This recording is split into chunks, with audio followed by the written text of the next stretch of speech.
Hello, in this particular tutorial we will see how to plot the figures in using matplotlib and numpy. So let's start. So we have this function, that is the import matplotlib.pyplot as plt. We are saying this as plt because we will not write this big name again and again. Okay, so that's why short abbreviation is there. Similarly, import numpy as np. Right now, if I run this, let's say I run one by one. So okay, if I run this, so let me. Okay, so you will find it will run. This will run, and now we are defining the x variable. So x is a scalar variable which is actually I defined in a list. X list size is 9. 9 entries are there. Now if I run this again, okay, I actually run the whole section. So let me just do it one by one so that it will be much more easy to understand.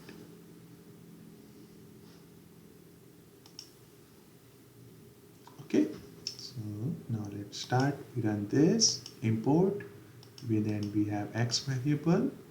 Then now noise1, noise2, noise3 are three other variables. So I am plotting x versus noise1, x versus noise2, x versus noise3. So how actually I am generating this noise? Actually these are the random. This basically comes from the random numbers basically, and these basically comes from the normal distribution. So we have the normal distribution is a Gaussian, means is same as the Gaussian distribution. So we have this zero mean, and the variance of these samples it will be 1.25 from this distribution. These samples are coming having the variance 1.25, mean 0, and how many entries we want. So obviously x is 9, so noise 1 should be 9. So here I uses these three things because noise 1, noise 2, noise 3 are picking up randomly. So you will find that noise 1, noise 2, noise 3 may not be the same. Okay. So I just give in the bigger name is there, so I use the smaller names. So let me first run this. Noise 1, noise 2, noise 3. So now you see noise 1, noise 2, 3 is an array of floating 64, array of floating 64, array of floating 64.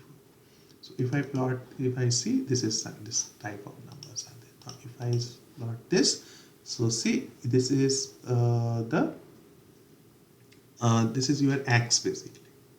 Okay, 2.5 is a float, 3 is an integer. Similarly for this. Okay, so we have this. Now we have only the we simply assign the variables. So I again actually let's start. Let's see. So y1 is just noise 2, noise 3. So that is fine. Similarly y1, y2, y3 are defined. Okay. So we have this PLT plot x versus y1, x versus y2, x versus y3, and I am plotting the x versus y1 with blue color and label is A. Second one with green color, label B. Third one with black color with label C. Okay, then I am defining the x label. Now I also show the plot so that it will be much more easy to see. If you see here, this is x label, y label. You can change here also. 1, 2, 3, 1, 2, 3. If you run this, so you will get 1, 2, 3 here, 1, 2, 3 here. Okay. Now what is this? This x limit is there. If you see, when I say max x and min x, so it basically your plot will start with the maximum value of x and ends with the minimum value of x. Similarly, if I use the min and max here, so it will start with minimum value of y1 from this point and maximum value at this point. Okay, So the same procedure I have applied. Okay, that is, you can interchange also, but this system looks convenient for me, so I use this. Then this legend is required, because if you see this information, this is the legend, and plt.show forward. Okay, now if you run this again, so you will get this. Okay, now if you are interested in variables, so there will be only 7 variables: noise 1, noise 2, noise 3, y1, y2, y3, x. Okay, so that is the thing.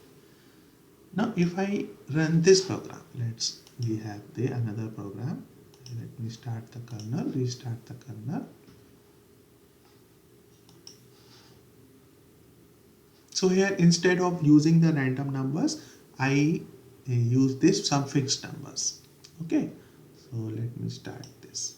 So I run this, import matplotlib library and pyplot function inside this library as plt, numpy is np, then this is the x is a list,